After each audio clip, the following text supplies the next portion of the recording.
ஜனாதிபதி அனுரகுமார திசாநாயக்க அவர்கள் 2 நாள் பயணமாக வடக்கு மாகாணத்திற்கு வந்திருக்கின்றார். அந்த வகையில் நேற்றைய தினம் அவர் யாழ்ப்பாணம் சென்றிருந்தார். திடீரென்று கச்சதீவுக்கு சென்றிருந்தார். அது பரபரப்பாக பேசப்பட்டது. இந்த நிலையில் அவர் கச்சதீவுக்கு சென்றதற்கு பின்னால் பல காரணங்கள் கூறப்படுகிறது. அதன் உண்மை என்ன என்பது தொடர்பாக இதிலே பார்க்க இருக்கின்றோம். அதை தவிர யாழ்ப்பாணத்திற்கு நேற்றைய தினம் வருகை தந்த அனுரகுமார் திசாநாயக்க அவர்கள் இன்றைய தினம் காலை வேளைதான் யாழ்ப்பாணத்தில் இருந்து முல்லைத்தீவுக்கு சென்றிருந்தார். இவ்வாறான நிலையில் செல்லுகின்ற வழியில் செம்மணியை அவர் பார்க்காமலே சென்று விட்டார். செம்மணி என்பது மிக முக்கியமானது, தமிழர்களின் உணர்வு சார்ந்த ஒரு விடயம். அதை தவிர இனப்படுகொலை நடந்தது என்பதற்கான முக்கிய சாட்சி செம்மணி மனித புதைகுழியாக இருக்கின்றது. அப்படி இருக்கின்ற போது அவர் செம்மணியை கண்டும் காணாமல் சென்று விட்டார். அது தொடர்பாக பல்வேறுபட்ட விமர்சனங்கள் முன்வைக்கப்பட்டு வருகின்றது. இது தொடர்பாகவும் இதிலே பல விடயங்களை ஆராய இருக்கின்றோம். அதற்கு முதல் ஜேகே ரிப்போர்ட் எனப்படுகின்ற இந்த யூடியூப் சேனலை இதுவரை யாராவது சப்ஸ்கிரைப் செய்யாமல் பார்த்து கொண்டிருந்தால் சப்ஸ்கிரைப் செய்து கொள்ளுங்கள்.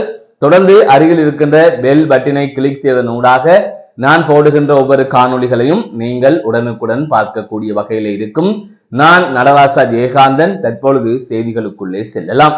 வடக்கு மாகாணத்திற்கு 2 நாள் பயணமாக ஜனாதிபதி அனுரகுமார திசாநாயக்க அவர்கள் தற்பொழுது வருகை தந்திருக்கின்றார். அந்த வகையில் அவர் நேற்றைய தினம் யாழ்ப்பாணத்துக்கு சென்றிருந்தார். யாழ்ப்பாணத்திலே மயிலிட்டி மீன்பிடி துறைமுகத்தின் 3ஆம் கட்ட அபிவிருத்தி பணிகளை தொடக்கி வைத்திருந்தார். அதனை தாண்டி பல நிகழ்வுகளில் அவர் கலந்து கொண்டிருந்தார். அதிலே முக்கியமானதாக யாழ்ப்பாணம் மண்டதீவில் அமைக்கப்பட இருக்கின்ற விளையாட்டு மைதானத்திற்கான, அதாவது சர்வதேச விளையாட்டு மைதானத்திற்கான அடிக்கல்லை அவர் நாட்டி வைத்திருந்தார். இவ்வாறு பல்வேறுபட்ட நிகழ்வுகள் நேற்று இடம்பெற்றிருந்த நிலையில் திடீரென்று அவர் கச்சதீவுக்கு பயணமாக இருந்தார். நேற்றைய தினம் மாலை அவர் சென்றிருந்தார். அவருடன் பல முக்கியஸ்தர்கள் சென்றிருந்தார்கள். அது தொடர்பான செய்திகளை நீங்கள் அறிந்திருப்பீர்கள். இந்த நிலையில் அவரேன் திடீரென்று கச்சதீவுக்கு இவ்வாறு சென்றார் என்பது தொடர்பாக பல்வேறுபட்ட விடயங்கள் பேசப்படுகின்றது. முக்கியமாக தமிழ்நாட்டிலே பல தலைவர்கள் கச்சதீவை மீட்க வேண்டும் என்று பேசி வந்தார்கள். அதிலும் குறிப்பாக முதலமைச்சராக இருக்கின்ற மு.க. ஸ்டாலின் கூட பலமுறை தொடர்பாக பேசியிருக்கின்றார். தமிழக சட்டமன்றத்திலும் அவர் பேசியிருக்கிறார். அப்போதெல்லாம் அனுரகுமார் திசாநாயக்க அவர்கள் அங்கு செல்லவில்லை. எந்த ஒரு ஜனாதிபதியும் இதற்கு முதல் அங்கு செல்லவில்லை என்று கூறப்படுகின்றது. அப்படி இருக்கின்ற போதுதான் தமிழக வெற்றி கழகத்தின் 2ஆம் ஆண்டு பூர்த்தியை முன்னிட்டு மதுரையிலே மாநில மாநாடு அண்மையிலே இடம்பெற்றிருந்தது. அதிலே விஜய் அவர்கள் பேசியிருந்தார் கச்சதீவை மீட்டு தர வேண்டும் என்று. இந்த நிலையில் அது தொடர்பாக இலங்கையிலே பரவலாக பேசப்பட்டது. வழக்கத்திற்கு மாறாக சிங்கள மக்கள் எல்லாம் கச்சதீவை கேட்கின்றார்கள் என்று பேச ஆரம்பித்து விட்டார்கள்.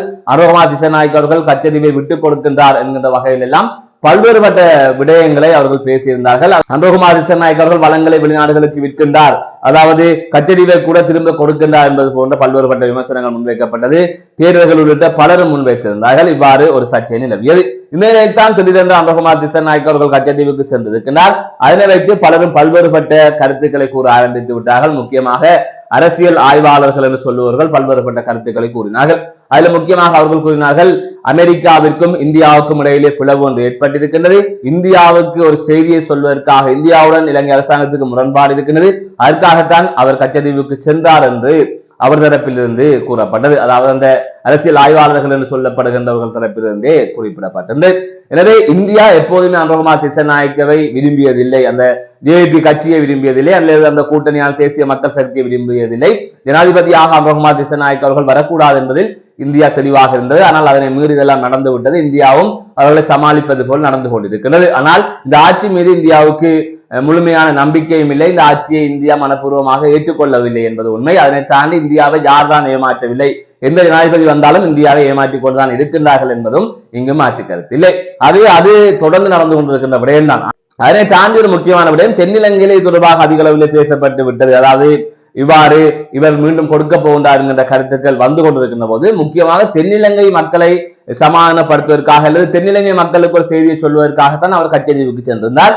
அதிலே முக்கியமான ஒரு விடயத்தை முன்னெடுப்பதற்காகவும் இந்த பயணம் அமைந்திருக்கின்றது. அதாவது இந்த நெடுந்தீவுக்கு செல்லுகின்ற சுற்றுலா பயணிகளை அப்படியே கச்சதீவுக்கும் கொண்டு செல்லுகின்ற வகையில் நெடுந்தீவு கச்சதீவை இணைத்து ஒரு சுற்றுலா பயணத்தை ஆரம்பிப்பது தொடர்பாகவும் அந்த கச்சதீவையும் ஒரு சுற்றுலா தலமாக மாற்றுவது தொடர்பாகவும் அது தொடர்பாக விவாதிக்கப்பட்டு வருவதாக கூறப்படுகிறது. எனவே வெகு விரைவில் கச்சதீவையும் ஒரு சுற்றுலா தலமாக மாற்றுவதற்கு அரசாங்கம் பல யோசனைகளை முன்வைத்து இருக்கின்றது என்கின்ற அடிப்படையிலே அமைச்சர் சந்திரசேகர் அவர்களும் ஊடகங்களுக்கு கருத்து தெரிவிக்கின்ற போது குறிப்பிட்டிருந்தார்.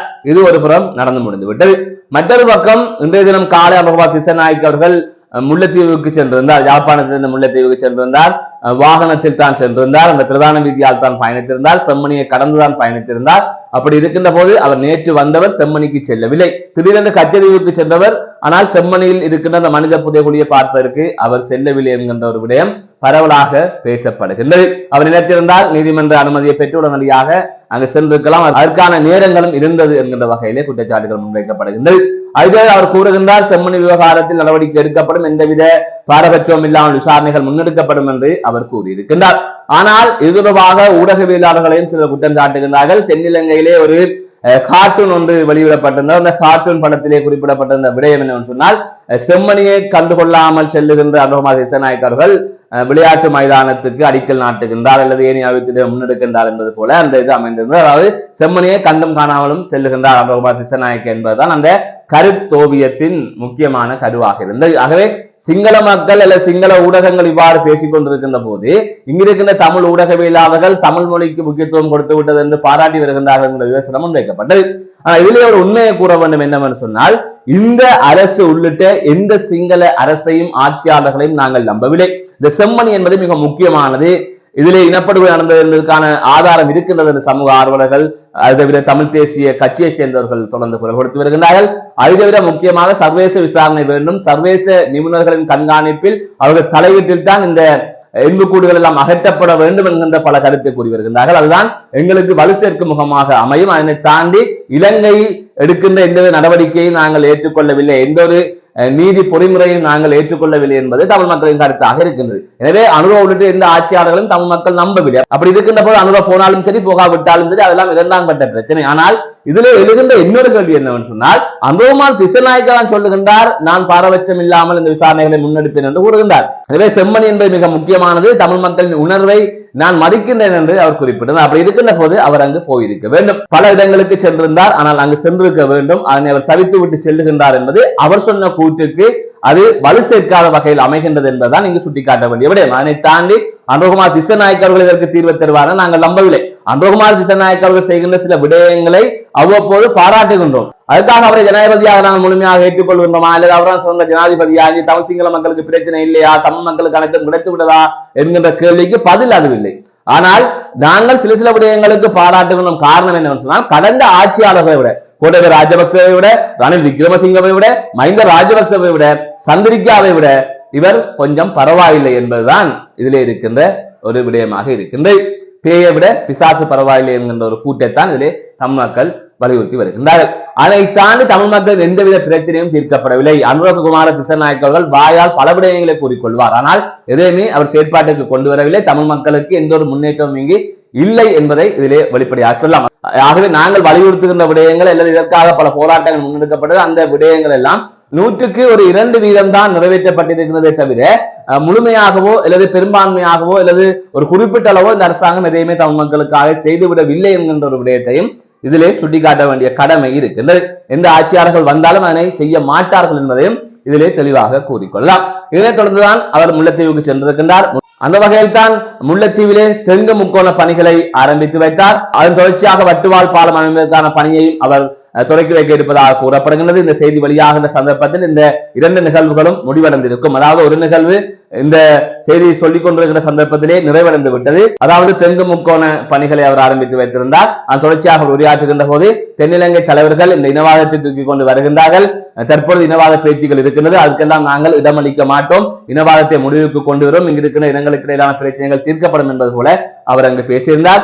அதனை தாண்டி நாமல் ராஜபக்ச அவர்கள் அனுரகுமார திசாநாயக்க அவர்கள் கச்சதீவுக்கு சென்றது தொடர்பாக கருத்து தெரிவிக்கின்ற போது யுத்தத்தை முடித்து வைத்த வழியால் தான் அவர் இந்த கச்சதீவுக்கு செல்லக்கூடிய வகையில் இருக்கின்றது. இல்லை என்று சொன்னால் புலிகள் அமைப்பின் தலைவர் பிரபாகரன் அனுமதி பெற்றுத்தான் கச்சதீவுக்கு சென்றிருக்க வேண்டும் என்கிற கருத்தையும் அவர் குறிப்பிட்டிருந்தார். இதுதான் இதிலே நடந்த விடயமாக இருக்கிறது. இதைத்தான் மக்களும் தெளிவாக புரிந்து கொள்ள வேண்டும்.